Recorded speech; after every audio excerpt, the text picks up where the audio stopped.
अस्सलाम वालेकुम दोस्तों, बात है 10 अप्रैल सन 1912 की। आरएमएस टाइटैनिक दुनिया का सबसे बड़ा और सबसे लग्जरी जहाज ये अपने पहले सफ़र पर निकलता है। ये जहाज साउथहैम्पटन इंग्लैंड से न्यूयॉर्क जा रहा था। इस जहाज में सवार थे अमीर, गरीब, महिलाएं, बच्चे, क्रू मेंबर समेत लगभग 2224 लोग थे जो न्यूयॉर्क जा रहे थे। इसे Britain company white star line company ने बनाया था। इस जहाज का निर्माण शुरू होता है सन 1909 में और ये बनकर तैयार होता है सन 1911 में।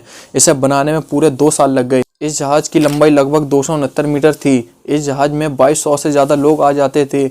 टाइटैनिक को इस तरह डिजाइन किया गया था कि अगर इसके कुछ हिस्सों में भी पानी भर जाए तब भी यह जहाज नहीं डूबेगा। इसी वजह से लोगों ने इसे अनसिंकेबल जहाज कहा। टाइटैनिक एक जहाज ही नहीं था बल्कि चलता फिरता एक महल था। टाइटैनिक की फर्स्ट क्लास में swimming pool, library, electric lift जैसी सुविधाएं मौजूद थी। टाइटैनिक को अमीर लोग होटल से भी बेहतर मानते थे। इसकी थर्ड क्लास में साधारण कमरे थे, लेकिन टाइटैनिक में अमीर गरीब का फर्क साफ दिखता था और यही फर्क जान बचाने में दिखा। सब खुश थे, किसी को अंदाजा नहीं था कि उनके लिए यह आखिरी सफर होगा। टाइटैनिक को रास्ते में कई जहाज़ों से आइसबर्ग वार्निंग मिलती है, लेकिन कैप्टन उन वार्निंग को इग्नोर कर देता है और जहाज की स्पीड कम नहीं करता। जहाज की स्पीड लगभग 41 किलोमीटर प्रति घंटे की रफ्तार से चल रहा था। कंपनी चाहती थी कि समय से पहले न्यूयॉर्क पहुंचे और एक रिकॉर्ड बनाए। और फिर 14 अप्रैल सन 1912 की रात लगभग 11:40 पर जहाज के सबसे ऊपरी क्रूज नेस्ट पर बैठे फ्रेडरिक फ्रीड देखता है आगे एक बर्फ का पहाड़ है और 3 बार घंटी बजाता है।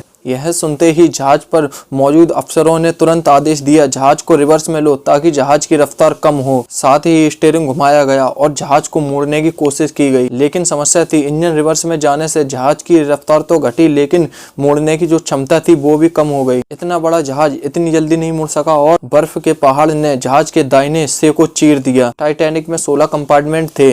जहाज के टकराने के बाद एक एक करके 5 कंपार्टमेंट में पानी भर गया। इंजीनियर थॉमसन एड्यूज ने साफ कह दिया, यह जहाज अब डूबने वाला है। 2-3 घंटे में यह जहाज डूब जाएगा। सबसे बड़ी गलती यह थी, टाइटैनिक में 2224 लोग थे और लाइफ बोट केवल 1178 थी। इस कारण टाइटैनिक में लाइफ बोट कम थी क्योंकि लोगों को यकीन नहीं था कि टाइटैनिक डूब सकता है। इस हादसे में थर्ड क्लास के लोग ज्यादा मारे गए, फर्स्ट क्लास के ज्यादातर लोग बचे। यह हादसा सिर्फ दुर्घटना नहीं बल्कि सामाजिक भेदभाव भी दिखाता है। और 15 अप्रैल सन 1912 की सुबह 2:20 पर टाइटैनिक 2 हिस्सों में टूट जाता है और अचानक सारी लाइटें बंद हो जाती है और टाइटैनिक समुद्र की गहराइयों में समा जाता है। और तापमान इतना कम था कि 10 से 15 मिनट तक लोग जिंदा नहीं रह पाए और 1500 से ज्यादा लोग मारे गए। और फिर 4 बजे आरएमएस कारपेथिया जहाज पहुंचता है और 710 लोगों को बचाया गया। बाकी के लोग समुद्र में रह गए और जो लोग बचे थे उन्हें न्यूयॉर्क पहुंचाया गया। उन लोगों को देखकर पूरी दुनिया सदमे में थी। और इस हादसे के बाद हर जहाज में पर्याप्त लाइफ बोट अनिवार्य कराई गई और सन 1985 में साइंटिस्ट लोबोट बलार्ड ने